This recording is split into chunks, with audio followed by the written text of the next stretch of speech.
Hello, on this video I want to talk briefly about what a database is, and then I'm going to talk about the database management system, and after that I want to spend some time installing Microsoft's SQL Server Express Edition, and then I'm going to create a table and query the table. I'm only going to use select for this video, but in future videos I'm going to use other types of query. A database is an organized set of information. That's it. So in order for us to work with this organized set of information, we need a software. And the software is called the DBMS, or Database Management System. It's the interface that we use to read, write, update, delete, and manage the way that the information is organized in your database. The most popular database software that we have today is Oracle, MySQL, Microsoft SQL Server, Postgres, and MongoDB. Now, there are three models of database. One is relational, the other one is non-relational, and the other one is object-oriented. Now, I'm pretty sure there are more model types of database, but these three is the most common ones in my opinion. So for this video, I'm going to focus mostly on Microsoft SQL Server and also on relational database. So the non-relational database is good for storing things that are non-structural. For example, documents, pictures, videos, and other files that do not have structured data. Now, relational database is good for structured data. So structured data is when you have a lot of data with very similar characteristics. For example, if we have a database to store the information of all the students from a school, then all the students will have very similar characteristics. In other words, every single student will have a name, a last name, a date of birth, a grade, a address, and so on. So that makes into a structured data. And now I'm going to install the Microsoft SQL Server. So for that, I'm going to search for Microsoft's SQL Server, and I'm going to click on the Microsoft link for the SQL Server downloads. And the one I'm going to download is the Express Edition. So you have some options. I'm going to download the Express Edition just because it's a lightweight, and also it's free edition, good for development and production for desktop and such. So I'm going to download the Express Edition. I'm going to click on Open File, click Yes, and I'm going to click on Basic, click Accept, sign your life away. Now click Install. Alright, at this point, I'm going to click on Install SSMS. That stands for SQL Server Management Studio. So I'm going to click on this. And now I'm going to click on Download SSMS. And then click on Download SQL Server Management Studio.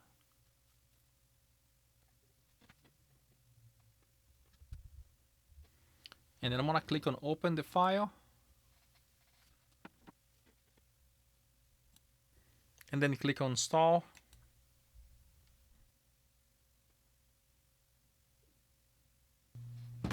And I want to click on Close. And at this point, I like to reboot the computer just because, generally speaking, whenever you install a software on Windows, it's good to reboot. It might not be needed for SQL or SSMS, but I like to reboot. So I'll be right back. Alright, so I'm back from the reboot. So I'm going to click on Start. And then I'm going to type SSMS. And then I'm going to click the one that says Apps. Don't click on the top one because the top one will try to reinstall the SSMS. So I'm going to click on this one right here. This message showed up because I used to have another SQL Server installed, but I'm going to choose not to import so I can start everything from scratch. And this is the SSMS, and this is the Connect to Server. If you don't see this window, go right here on the Object Explorer and click on Connect, and then Database Engine. So at this point, I'm going to use Windows Authentication as my authentication method, and then I'm going to click on Connect. So at this point, I got this message. It looks like my SQL Server do not trust the certificate, but that's okay. So I'm gonna click on remember my selection, and I'm gonna click yes to start trusting that certificate. And now I'm logged in on the SSMS. However, if you look right here, there is no database yet. We have to create one. So I'm gonna create a new database. So right here on the database, I'm gonna right click and then new database. On the database name, I'm gonna put the school database, and I'm gonna click OK. And now we have a database, and now I'm gonna expand the database, and right here on tables, I have nothing on tables yet. So I'm gonna right click on tables, click on new, and then table. And this will be my student table. And here I have the columns and the data type of the table that I just created. So the first column name, I'm gonna name it fname. The data type is going to be a varchar of 50, and I'm gonna uncheck the allow nulls. Then the second column is going to be last name, also a varchar of 50. Then address, I'm gonna put also a varchar of 50, and then maybe phone number, also varchar of 50, and we can add a lot more data right here. And I'm gonna uncheck all of them. So now after I finish, I'm gonna click on save, and now I'm gonna give a name to the table. So the table name is going to be student. Now, even though I saved the table does not show up over here. So because of that, I'm gonna click on refresh here. And then once I click on refresh, the table shows up. And I'm gonna do a right click on this table. Now I'm gonna close this design. And if you wanna go back to the design, you can do a right click and then design. And you go back to the design view, and you can create new columns if you choose to do so, or change the data type, or do whatever you wanna do. The second thing I wanna show you is you can click here on edit top 200 rows, and here is the place where you can actually play with the data. So I'm gonna put a couple of data here just to show you how it works. So let's say for the first name, it's going to be Joe, last name, Yuan, the address is going to be Seattle, and then the phone number is going to be 1, 2, 3, 4, 5, 6, 7. Then I'm gonna click on enter, and once I click on enter, you're gonna see this red warning sign is gonna go away. This warning is there to tell you that the table has not been changed yet. So I'm gonna press enter, and now the table was changed, and now this data is there. So I'm gonna do one more here. Jane Doe lives in New York, and Jane Doe's phone number is 777-888-999. And now notice that this date is not committed yet, it's not saved, so I need to press enter for that data to be saved.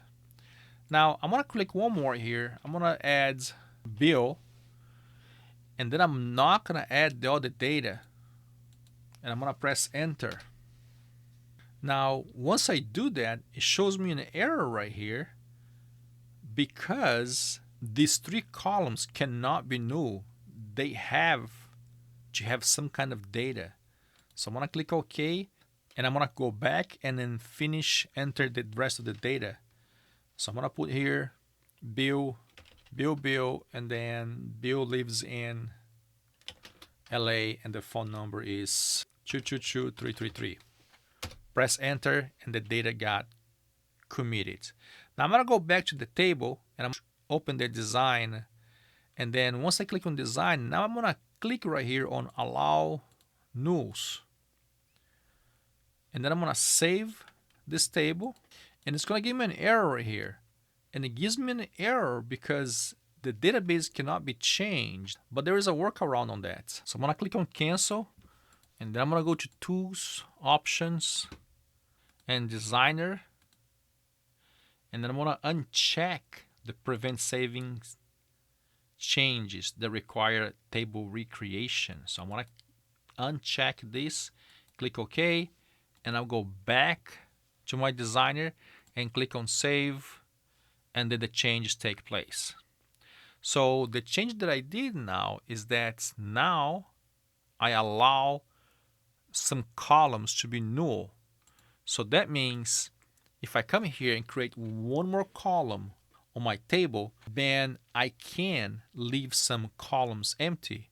So I'm gonna create one more row here, and this row is gonna be Anna, and Anna has no last name, no address, and no phone number. And now when I press enter, it works and it commits this data. So this data got saved with some empty columns. All right, so the next thing I want to show you is to right click on the table and then create on script table as, then select to new query editor. So here is the place where you can actually write queries. You can write any query you want. So when I click on select, the SSMS created this query for me. So I'm just going to click on execute and then it runs the query. In other words, it's giving me everything from the table. So another way to do that is to just put a star to say, hey, give me everything from the table students. So if I run, it works just as fine. Now I can also remove the DBO here and just put student, and that is also gonna work just fine. So that's the simplest form you can have. So I'm gonna click on execute and then it runs just fine. All right, so now I wanna create another query to insert data on this table. So I can either write a insert statement right here, or I can go back to the table, right click, and then script table as insert to new query editor. And that will create the insert statement for me. So the format of the insert statement is inserts into the table, then parentheses, and then the name of each column, followed by the word values, and then the values that you actually want to insert on the database. So I want to start changing this query. So for the F name, I'm going to put a value right here, Peter, and then comma. For the last name is going to be Jones. The address is going to be 123 address, and then finally the phone number is going to be some random number. And now I can run this, but I see a problem here, and the problem is because I should have used single quotes instead of double quotes. So let me change from double quotes to single quotes. All right, now that I have a single quote, I can run. So I'm gonna click on execute. And then I have this message. And now if I go back to my select statement and run the select statement, and now I have one extra row right here in the bottom. All right, so let me do one last insert. In other words, you can reuse the query, just change the values. And I'm gonna click on execute, and I have one row affected, that's good. Then I'm gonna go back to the query to select, and then run the query to select again. And then the value that I just created is right here on the bottom. All right, so that's all for this video. Thanks for watching.